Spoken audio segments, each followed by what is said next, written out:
Your uncle is dead, and in 3 days, you're going to be $5 million richer. And you have no idea that this is the moment your entire family quietly turns against you. It starts with a phone call.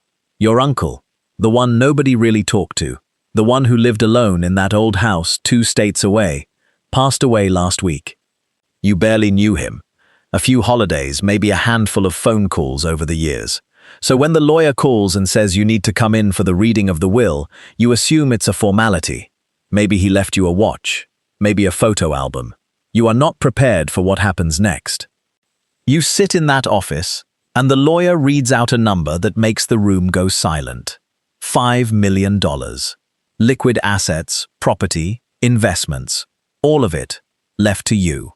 Not to your cousins, not to your siblings, not to the family members who visited him every single week for the last 10 years. To you. And in that moment, before you even feel joy, you feel something else. Dread. Because you already know how this family works. Within 24 hours, your phone will not stop buzzing. Cousins you have not spoken to in 5 years are suddenly texting, "Hey, been thinking about you." Your aunt calls, crying, saying how much she misses your uncle. And somewhere in that same conversation, she mentions how hard things have been financially since her husband lost his job. Your brother, who has not called you in 8 months, sends a message that just says, "We need to talk, family stuff." Nobody is asking how you're doing. They are circling. This is the part nobody warns you about when they dream of a windfall like this. You think inheriting money is the hard part over the loss, the grief, the paperwork. But the truth is, the money is never the hardest part. The people are. Because the moment a large sum of money enters a family, it does not just sit there quietly. It exposes every resentment, every old wound, every unspoken comparison that's been simmering under the surface for years.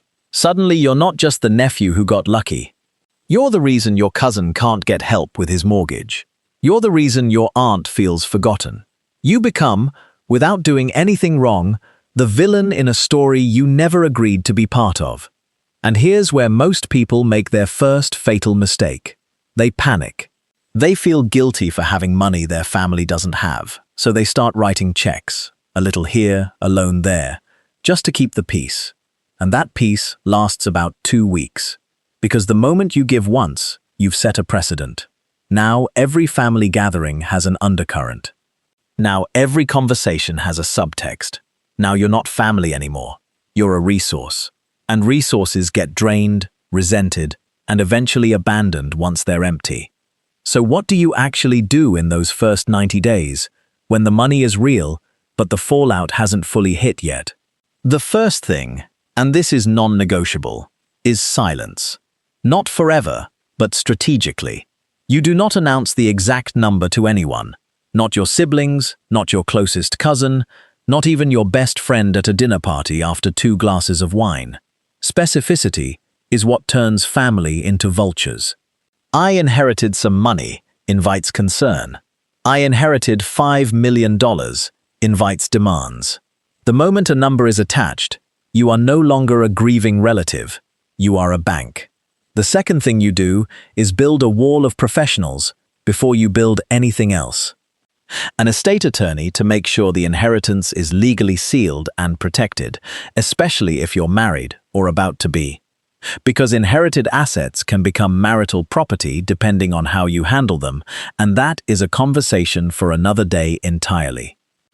A fiduciary financial advisor, someone legally required to act in your interest, not someone's cousin who does investing on the side. And a therapist, not because you're broken, but because grief plus sudden wealth plus family conflict is one of the most psychologically destabilizing combinations a person can go through, and you need one space in your life where nobody wants anything from you. The third thing, and this is where most people fail, is you do not make any big decisions in the first 6 months. No quitting your job, no buying the house, no lending money to your brother for his sure-thing business idea. The first 6 months are for protecting the money, not spending it or distributing it. Park it. Let the lawyers and advisors do their job. Let the family noise happen around you without reacting to it. Because here's what almost nobody tells you. The family conflict does not stay loud forever. The people who are only there for the money get bored and frustrated when you don't hand it over immediately, and slowly, they drift. It's uncomfortable, and yes, some relationships genuinely end because of this. But the ones that survive, the cousin who never once asked you about the money, the sibling who just showed up to check on you, those are the relationships that were real all along. This inheritance doesn't destroy your family, it reveals it. By the time you're a year out, you won't just have $5 million. You'll have brutal clarity about exactly who was in your corner before there was a single dollar on the table, and who only showed up once they smelled the money.